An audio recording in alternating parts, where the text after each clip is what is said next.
Welcome back to Amazon FBA Sourcing Success Guide, and in this video we're going to be talking about storage unit auctions and charity and thrift stores.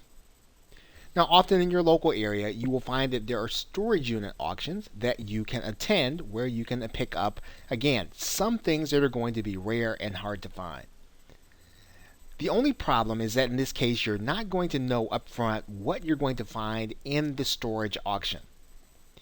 You'll probably want to work with a partner in order to have an alternative way of liquidating the merchandise, because typically you're going to find things that people put in storage that they wanted to have there, and for whatever reason they were unable to pay their bill, and so the storage unit literally auctions off their items.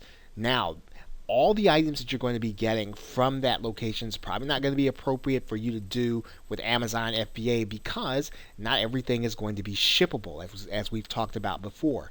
However, you can have other ways of being able to liquidate that merchandise. So you probably want to work with a partner. If you're not necessarily a liquidator where you can get rid of that kind of goods, you can though typically take what you probably weren't going to be able to do on Amazon FBA and do it on eBay, especially if you're willing to do some of the shipping yourself. Now you want to think about the fact that because this merchandise is going to be rare and hard to find, you're really looking to have the kind of merchandise that's going to be high price if you're going to do it on Amazon FBA, because again, part of your cost in this in doing in storage unit auctions is going to be that you're going to have to liquidate the other items and make them sellable.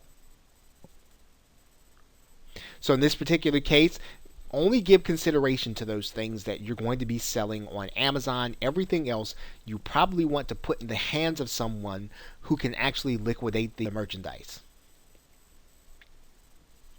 Now the best way to find out about these kinds of auctions is to do a wildcat search in your local area.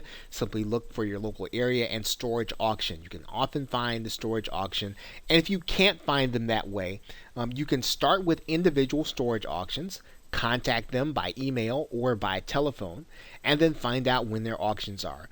Just about every storage auction that is available in your local area, they're probably going to be attached to one of the storage units that you're going to be able to find.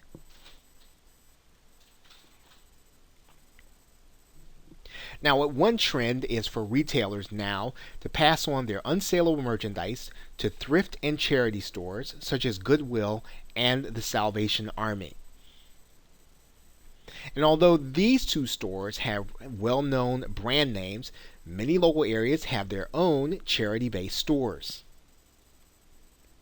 Now this means that though the stores are considered to be second-hand stores, some of the items in those stores are new in the box and or have tags or stickers. So they're literally brand new.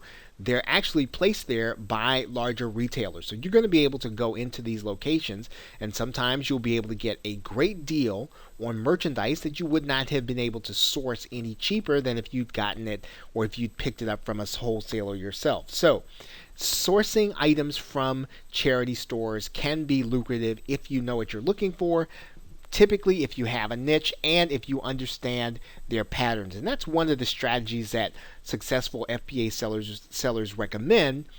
Get to know their merchandise and their patterns. Get to understand where it is that they're getting their merchandise. Get to know when their shipments come in.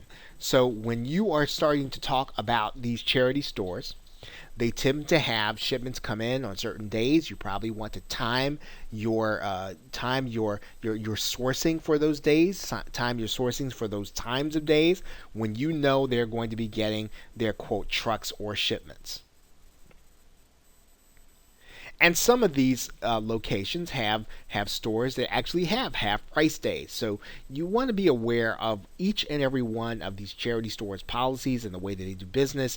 Again, some FBA sellers find this to be very lucrative to get merchandise from these charity stores and then to place them on Amazon FBA. Okay, so with that, thanks, and I will see you in another video.